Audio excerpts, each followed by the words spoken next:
Hyderabad drugs కేసులో కీలక విషయాలు బయటపడ్డాయి. డ్రగ్స్ ముఠాని పట్టుకునేందుకు ముంబై పోలీసులు వ్యూహం రచించారు.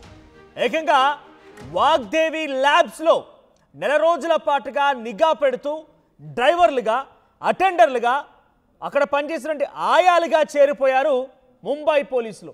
చాలా పక్కాగా స్కెచ్ వేసుకున్నారు. మనం సినిమాల్లో మాత్రమే చూస్తూ ఉంటాం. ఏదైనా కేసు ఇన్వెస్టిగేషన్ చేయాలంటే కొంతమంది స్పెషల్ కాప్స్ డ్రైవర్లుగా, ఇంట్లో ఆయాలుగా, వాచ్మెన్లుగా చేయడాలు. కానీ ఎగ్జాక్ట్గా అది ఇప్పుడు మనం రియల్ లైఫ్లో చూస్తూ ఉన్నాం. వాగ్దేవి ల్యాబ్స్లో డ్రగ్స్ సరఫరా జరుగుతుందనే దానికి ముంబై పోలీసులకి పక్కా సమాచారంతో ఆ కంపెనీలో డ్రైవర్లుగా, అటెండర్లుగా, ఆయాలుగా చేరిపోయి నెల రోజుల పాటుగా పనిచేస్తూ ఎక్కడి నుంచి సప్లై అవుతోంది, డ్రగ్స్ ఎలా వస్తోంది, ఎక్కడికి సప్లై చేస్తున్నారు, కెమికల్ ఫ్యాక్టరీ ముసుగులో డ్రగ్స్ సరఫరా చేస్తున్నటువంటి ఆ ముఠాని అన్ని కోణాలు పరిశీలించి నెల రోజుల తర్వాత రెడ్ హ్యాండెడ్గా పట్టుకున్నారు. మత్తు మందు సరఫరా చేస్తున్నారు నిర్ధారించుకున్న తర్వాత ఈ దాడులు చేశారు. పోలీసుల దాడిలో 12,000 కోట్ల రూపాయల డ్రగ్స్ని స్వాధీనం చేసుకున్నారు పోలీసులు. 13 మంది నిందితులను కూడా అదుపులోకి తీసుకున్నారు. సో ఈ దెబ్బతో తెలంగాణ వ్యాప్తంగా కెమికల్ ల్యాబ్ల పైన ఎక్సైజ్ అధికారులు దాడులు చేస్తున్నారు. చెర్లపల్లి, పాసమైలారంలో విస్తృతంగా ఆయా కంపెనీల్లో తనిఖీలు జరుగుతున్నాయి, ల్యాబుల్లో తనిఖీలు జరుగుతున్నాయి. సో చాలా మంది సిటీ అవుట్స్కట్స్లో ఇటువంటి దందాలకే తెరలేపుతూ ఈజీ మనీ కోసం తెరలేపుతూ ఉంటారు. కొంతమంది అలవాటు లేని యువకులకు కూడా ఇది అలవాటు చేయించి అధిక మొత్తంలో డబ్బులు సంపాదించాలని ఒక దురాలోచనతో ఈ డ్రగ్స్ కంపెనీలన్నీ కూడా, అంటే ఈ ల్యాబ్స్ అన్నీ కూడా ఈ రకంగా దుర్మార్గాలకు పాల్పడుతున్న ముఠాలే. సో మనం జనరల్గా సినిమాల్లో చూస్తూ ఉంటాం, కానీ రియల్ లైఫ్లో జరిగింది. వాచ్మెన్లుగా, అటెండర్లుగా, డ్రైవర్లుగా, ఆయాలుగా ముంబై పోలీసులు వాగ్దేవి ల్యాబ్స్కి చేరుకొని ఇక్కడి నుంచే సప్లై అవుతున్నటువంటి ఆ విధానాన్ని పసిగట్టారు. రోజు కొన్ని కోట్ల రూపాయల ట్రాన్సాక్షన్ జరుగుతున్నాయి. సో ఏకంగా ఒకేసారి చాలా పక్కాగా అన్ని ఆధారాలతో గమనించిన తర్వాత 12,000 కోట్ల రూపాయల డ్రగ్స్ని స్వాధీనం చేసుకున్నారు పోలీసులు. ఈ దెబ్బతో తెలంగాణ వ్యాప్తంగా ఎక్సైజ్ అధికారులు వివిధ ల్యాబ్స్ పైన, కెమికల్ ఫ్యాక్టరీల పైన దాడులు నిర్వహిస్తూ ఉన్నారు. సో దాని నేపథ్యంలోనే చెర్లపల్లి, పాషమైలారంలోని కంపెనీల పైన, అటు మేడ్చల్, జీడిమెట్లోని కొన్ని కంపెనీల పైన కూడా దాడులు జరుగుతూ ఉన్నాయి. మరి ఎటువంటి విస్తుపోయే విషయాలు బయటపడతాయో చూడాలి. సో ప్రస్తుతానికి అసలు పోలీస్ ఆపరేషన్ ఎలా జరుగుతోంది, ఎటువంటి తనిఖీలు జరుగుతుంది తెలుసుకుందాం. ప్రతినిధి పెట్రిషియా లైవ్లో సిద్ధంగా ఉన్నారు. ఎస్ పెట్రిషియా, రాష్ట్ర వ్యాప్తంగా ఏ కెమికల్ ఫ్యాక్టరీలో, ఏ ల్యాబుల్లో తనిఖీలు జరుగుతూ ఉన్నాయి? సో తనిఖీలో ఎంతమంది అధికారులు పాల్గొన్నారు? ఏకకాలంలోనే ఈ తనిఖీలను జరుగుతున్నాయి? అప్డేట్స్ ఏంటి?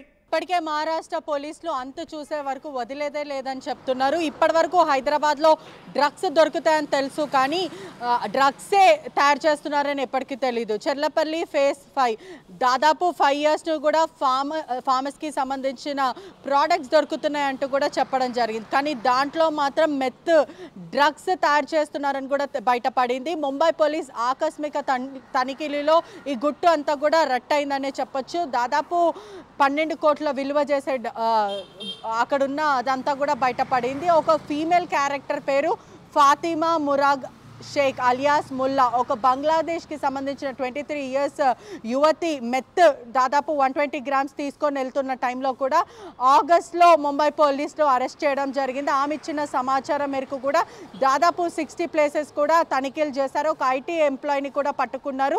దాదాపు 26 లక్షలు విలువ చేసే మెత్ మాత్రం ఆమె దగ్గర కూడా స్వాధీనం చేసుకున్నారు. ఇదంతా కూడా ఎక్కడ జరుగుతుంది అంటే వాగ్దేవి ల్యాబ్స్, అక్కడనే మెత్తో సహా డ్రగ్స్ అంతా కూడా అక్కడనే తయారవుతున్నారు. ముంబై క్రైమ్ బ్రాంచ్ కూడా తనిఖీలు చేయడం జరిగింది. దాదాపు 12,000 కోట్ల విలువ చేసే మెత్ అంతా కూడా దాదాపు 112 డ్రమ్స్లో కూడా ఈ డ్రగ్స్ అంతా కూడా దొరికిందని తెలుస్తుంది. ఒకవైపు అక్షరాల 12 కోట్లు విలువ చేసే మెత్ అని కూడా తెలుస్తుంది. ఇదంతా కూడా బడా ఇంటర్నేషనల్ డ్రగ్ మాఫియా అనే చెప్పొచ్చు. ప్రస్తుతము ముంబై పోలీసులు కూడా అదే వెల్లడిస్తున్నారు. పెద్ద ముట్టు అని కూడా చెప్తున్నారు. ఈ డ్రమ్ముల కొద్ది డ్రగ్స్ని అంతా కూడా ముంబైకి తరలించడం జరిగింది. ఎవరైతే ఇక్కడ ప్లాంట్ యజమాని ఉన్నాడో అతను శ్రీనివాస్ అనే వ్యక్తి కూడా అరెస్ట్ చేశారు. ఫాతిమా, ముంబైలో దొరికిన ఫాతిమా మరి శ్రీనివాస్కి కూడా లింక్ ఉందని తెలుస్తుంది. ఇన్నేళ్ళు ఎక్కడెక్కడ దందా చేశారు, ఎవరెవరికి మీరు సరఫరా చేశారు, ట్రాన్స్లేట్ వారెంట్ ప్రకారం కూడా నిందితులను పట్టుకోవడం జరిగింది. హైదరాబాద్ అబ్బాయిని మరియు పంజాబీ అబ్బాయిని వీళ్ళిద్దరిని కూడా ప్రస్తుతము ఇంటరాగేట్ చేస్తున్నారు. మేనేజ్మెంట్ కి తెలిసే ఈ డ్రగ్స్ ప్రొడక్షన్ జరుగుతోందా? ఆ ల్యాబ్స్ ఎవరివి, దీంతో పాటు లింకప్లో ఇంకా కొన్ని, ఎందుకంటే బేసిక్గా ఈ ల్యాబ్స్ అన్నీ కూడా సిండికేట్లో ఉంటూ ఉంటాయి. సో ఆ ల్యాబ్స్ అన్నీ కూడా ఇంక ఇతర వాళ్ళకు కూడా వ్యాపించిందా, ఇంక ఇతర ల్యాబ్స్లో ఇతర కెమికల్ ఇండస్ట్రీలో కూడా ఈ డ్రగ్స్ తయారీ జరుగుతోందా? ఎస్, విజయ్ ఓలేటి ఎవరైతే ఈ వాగ్దేవి ల్యాబ్స్ ఓనర్ ఉన్నాడో, దాదాపు ఇది ఫస్ట్ టైం కాదు, అనేక సార్లు దొరికాడు. ఇన్ఫ్లుయెన్స్ వాడి మరి కూడా అతను బయటికి రావడం జరిగింది. ఈ క్రమంలోనే ముంబై పోలీసులు ప్రత్యేక నిఘా పెట్టారు.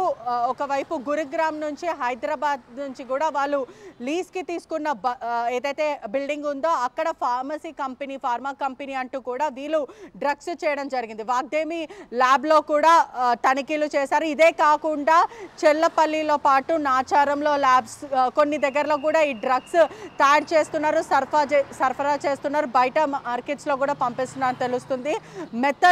మెత్త ఏదైతే ఉందో ముంబైయే కాకుండా హైదరాబాద్, బెంగళూరు ఇదంతా కూడా నెట్వర్క్ అంతా కూడా భారీగా వ్యాపిస్తుంది. ఇంటర్నేషనల్ లింక్స్ కూడా ఉన్నాయని కూడా తెలుస్తుంది.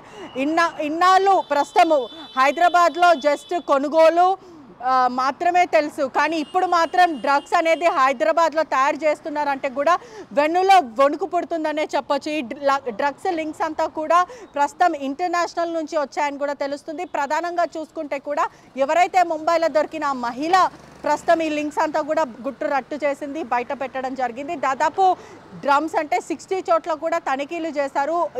120 డ్రమ్స్ పైన లిక్విడ్ అనేది కూడా పట్టుకున్న పరిస్థితి. పోలీసులు కూడా, ముంబై పోలీసులు ప్రస్తుతం చెల్లపల్లి పోలీసుల జాయింట్ ఆపరేషన్లో, ఎస్ఓటీ పోలీసులు ఆధ్వర్యంలో ఇదంతా కూడా బయటపడింది. ప్రస్తుతం ప్రత్యేక నిఘా పెడుతున్నారు. ఖచ్చితంగా ఎవరు కానీ సరఫరా చేసినా లేకపోతే పెడ్లింగ్ చేసినా, కన్జ్యూమ్ చేసినా కూడా తాట తీస్తామంటూ కూడా హైదరాబాద్ పోలీసులతో పాటు ముంబై పోలీసులు కూడా చెప్తున్న పరిస్థితి.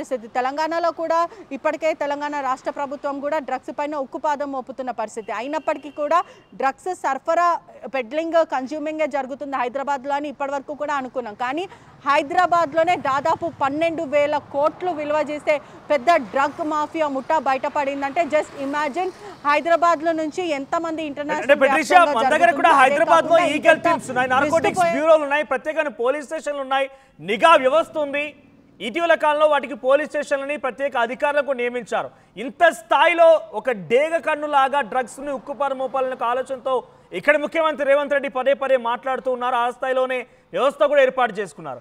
మరి ఆ వ్యవస్థ అంతా వాళ్ళందరి కళ్ళు గప్పి ఈ వాగ్దేవి ల్యాబ్స్ ఎలా నిర్వహించగలిగింది? ముంబై నుంచి పోలీసు ఇక్కడికి వచ్చి మారు వేషాలు అక్కడ పనిచేసేంత వరకు ఇక్కడ పోలీస్ అధికారులు పసిగట్టలేకపోయారు. లేదంటే మీరు చెప్పినటువంటి ఆ విజయ్ ఓలేటికి ఏదైనా పొలిటికల్ ఇన్ఫ్లుయెన్స్ ఉందా, బ్యాక్గ్రౌండ్లో ఏదైనా మంచి ఒక ఇన్ఫ్లుయెన్షియల్ క్యాండిడేట్గా ఉన్నారా? ఈ వ్యవస్థ మొత్తాన్ని తెలంగాణ పోలీసు, తెలంగాణ నార్కోటిక్స్ బ్యూరోని, ఈగల్ టీం ఎలా కళ్ళు గప్పగలిగాడు? ఈ విజయ్ ఓలేటి అనే వ్యక్తి కూడా గతంలో డ్రగ్స్ కేసులో అరెస్ట్ అవ్వడం జరిగింది. ఈ క్రమంలోనే ఇన్ఫ్లుయెన్స్ వాడి మరి బయటకు వచ్చారు. ఈ క్రమంలో ముంబై పోలీసులు ప్రత్యేక నిఘా పెట్టడము, అదే కాకుండా ఫార్మసీ కంపెనీ నడిపిస్తున్నామంటూ కూడా బోల్తా కొట్టించి ప్రజలని అక్కడనే దాదాపు 5 years నుంచి కూడా వీళ్ళు దందా సాగిస్తున్నారు. కానీ హైదరాబాద్ పోలీసుల నిర్లక్ష్యం ఉంది అంటే ఖచ్చితంగా అవుననే చెప్పొచ్చు. ఎందుకంటే దాదాపు 5 ఏళ్ల నుంచి కూడా ఈ డ్రగ్ మాఫియా ఇంటర్నేషనల్, దాదాపు 1 కోటి కాదు, 2 కోటి కాదు, 12,000 కోట్ల విలువ చేసే డ్రగ్స్ అంతా కూడా హైదరాబాద్లో ప్రస్తుతము అక్కడనే తయారు చేస్తున్నారు, చెల్లపల్లిలో. అంటే ఎంత భారీ అయిన ముఠా అది. ముంబై పోలీసులు వచ్చి తనిఖీలు చేసే వరకు కూడా ఇక్కడున్న పోలీసులు అవేక్ లేరా అంటే అవుననే చెప్పొచ్చు. ఖచ్చితంగా పోలీసులు నిఘా పెడుతున్నారు. ఈగల్ టీం ఉందని చెప్తున్నారు, డ్రగ్స్ టీమ్స్ ఉందని చెప్తున్నారు.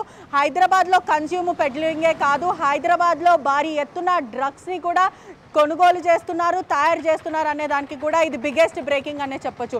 పోలీసులు కూడా ప్రత్యేక నిఘా పెడుతున్నారు. అధికారుల నుంచి కూడా ప్రెషర్ ఉందనే చెప్పొచ్చు. ప్రస్తుతము ప్రతి చోట్ల ఎక్కడెక్కడ ఫార్మసీ కంపెనీ ఉందో సిటీ అవుట్స్కట్స్లో ఇటువంటి పాల్పడుతున్నారు. దీని అన్నిటిపైన కూడా ప్రత్యేక నిఘా పెడుతున్న పరిస్థితి. పెట్రిషా, ఇప్పటివరకు ఎక్కడెక్కడ నిఘాలు జరుగుతున్నాయి, ఎక్కడ తనిఖీలు జరుగుతున్నాయి? సో ఇప్పటివరకు తనిఖీలు జరిగేటువంటి విషయం పైన ఏమైనా అప్డేట్స్ ఉన్నాయా? అక్కడ ఎటువంటి తనిఖీలు జరుగుతున్నాయి?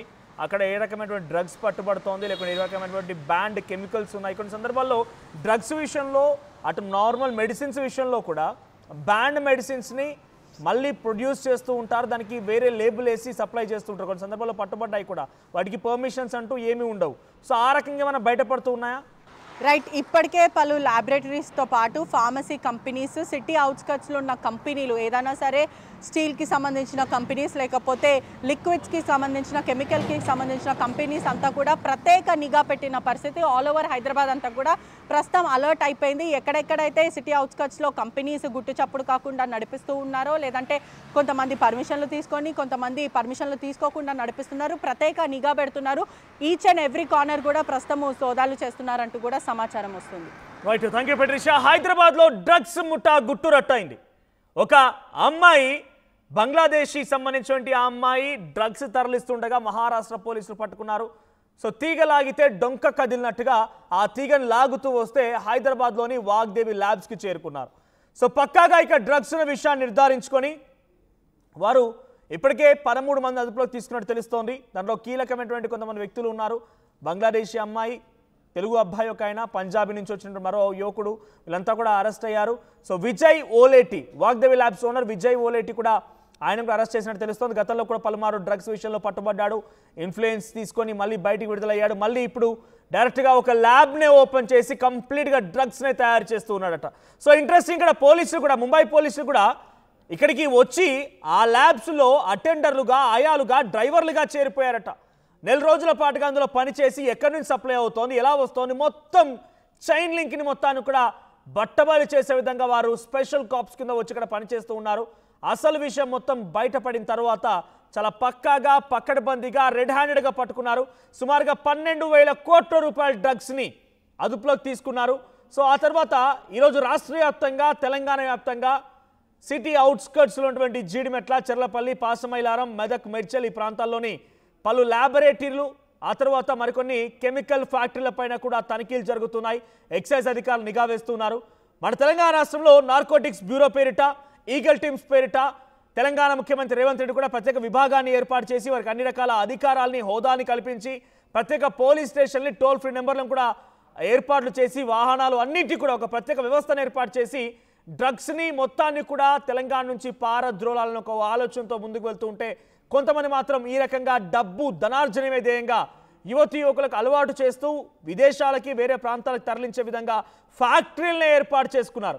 మరి ఈ స్థాయిలో కళ్ళు కప్పి ఇంత దొంగచాటుగా నడుస్తోందా, లేదంటే దీని వెనుక ఇంకెవరున్నారా? అనేక అనుమానాలు తావిస్తూ ఉన్నాయి.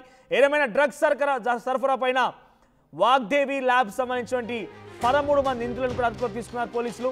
సో మీ చుట్టూ ఇంకెవరైనా మాదక ద్రవ్యాలు, అది గంజాయి కానివ్వండి, డ్రగ్స్ కానివ్వండి, మీ చుట్టూ ఎవరైనా ఇంకా పిల్లలు ఈ రకంగానే సేవించిన వాళ్ళు ఉంటే డెఫినెట్గా ఇది వాళ్ళ ఆరోగ్యాన్ని పాడు చేస్తుంది. కాబట్టి మీరు నార్కోటిక్స్ బ్యూరోకి లేదా ఈగల్ టీమ్కి సమాచారం ఇవ్వండి. చాలా సేఫ్గా మీ ఇన్ఫర్మేషన్ని కాన్ఫిడెన్షియల్గా ఉంచుతారు, ఎవరికి షేర్ చేయరు. బట్ మీరు సమాచారం ఇవ్వడం మూలంగా కొంతమంది యువత ప్రాణాలు కాపాడిన వారు అవుతారు. లేదంటే ఈ రకంగానే వాళ్ళు గంజాయి మత్తులోనో, డ్రగ్స్ మత్తులోనో తూగి ఆడుతూ, ఎప్పుడు చూసినా మత్తులో ఉంటూ వాళ్ళ ప్రాణాలని వాళ్ళే కోల్పోతూ ఉంటారు. అలా జరగకూడదు అనుకుంటే మీరు డెఫినెట్గా కుటుంబ సభ్యులైనా సరే పోలీసులకు సమాచారం ఇవ్వండి. వారిని అదుపులోకి తీసుకుంటారు, రిహాబిలిటేషన్ సెంటర్ తరలిస్తారు, వారిని ఒక మనిషిగా మార్చే ప్రయత్నం పోలీసులు చేస్తారు. సో ఇంకేని కాలేసం, మీరు కూడా ఈగల్ టీమ్ నార్కోటిక్స్ బృందానికి సహకరించండి. సే నో టు డ్రగ్స్, డ్రగ్స్కి నో చెప్పండి. మంచి భవిష్యత్తుని, యువత భవిష్యత్తుని కాపాడండి. అసలైన తొలి వెలుగు. ఫాలో వాట్సాప్ @తొలి వెలుగు official.